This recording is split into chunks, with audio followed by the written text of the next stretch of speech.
ఇంట్లో శివలింగం ఉన్నట్టయితే నిత్యాభిషేకం చేయాలా తెలియజేయగలరు అని అడుగుతున్నారు.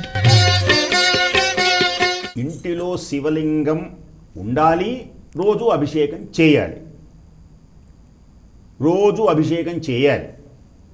ఇంట్లో మనుషులు ఉండాలి, వాళ్ళు రోజు ఇంట్లో వండుకొని తినాలి, అంతే. స్కూలు అనేటువంటిది, బడి అనేటువంటిది రోజు బడి ఉండాలి, ఆ బడిలో పిల్లలందరూ చదువుకోవాలి, అంతే. పద్ధతి అది, అంతే. ఇంకొక మాట లేదు. శివలింగం కనుక ఇంట్లో ఉన్నది అంటే దానికి అభిషేకం చేయవలసిందే. ఏదో నేను మూలబెట్టాను అనుకోకూడదు. ఏదో షోకేసుల్లో ఉన్నవి వేరు. నేను చెప్పింది, నువ్వు ఎప్పుడైతే పూజ అనేటువంటి దానికి అర్హత ఇచ్చావో, మీ అబ్బాయిని ఎప్పుడైతే యూనిఫామ్ వేసి తలకాయ దువ్వి చక్కగా పుస్తకాల సంచి భుజానేసి స్కూలుకు పంపించావో, ఆ అబ్బాయి చక్కగా చదువుకోవలసిందే. ఆ అబ్బాయే మంచం మీద కూర్చొని నిద్రపోతుంటే అది చదివే పనేమి లేదు. నువ్వు బడికి పంపించినప్పుడు చదవక్కర్లేదు. బడికి నువ్వు పంపించలేదనుకోండి, ఒక నియమం లేదనుకోండి, వాడి ఇష్టం. అలాగే కొన్ని బొమ్మలు షోకేసుల్లో ఉంటాయి, వాటికేం అక్కర్లేదు. నువ్వు దండం పెట్టుకుంటే పెట్టుకో, ఇబ్బంది ఏం లేదు.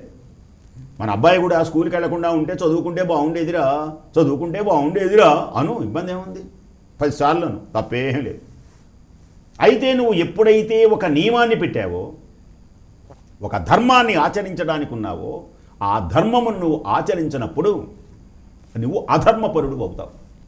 ఎప్పుడైతే దీనిని నేను పూజ చేసుకోవాలి, ఆ శివానుగ్రహాన్ని నేను పొందాలి అని పూజామందిరంలో ఎప్పుడైతే దాన్ని ఉంచావో, ఆ ప్రాణప్రతిష్ఠ ఉంటుందన్నమాట. ఓం ఆవాహయామి ఆసనం సమర్పయామి అని నువ్వు పిలిచావు దేవుణ్ణి.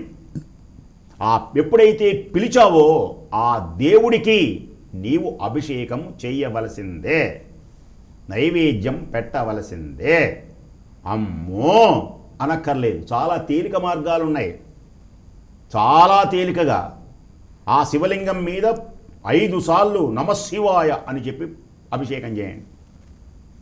అభిషేకం, అమ్మో అభిషేకం అంటే ఇప్పుడు మనం గుళ్ళో చూస్తాం కదా, పొద్దున్న 5:30 నుంచి మధ్యాహ్నం 11 గంటల దాకా ఆయన చేస్తూనే ఉంటాడు. నమ సోమాయ చడంగ్ డంగ్ డంగ్ డంగ్.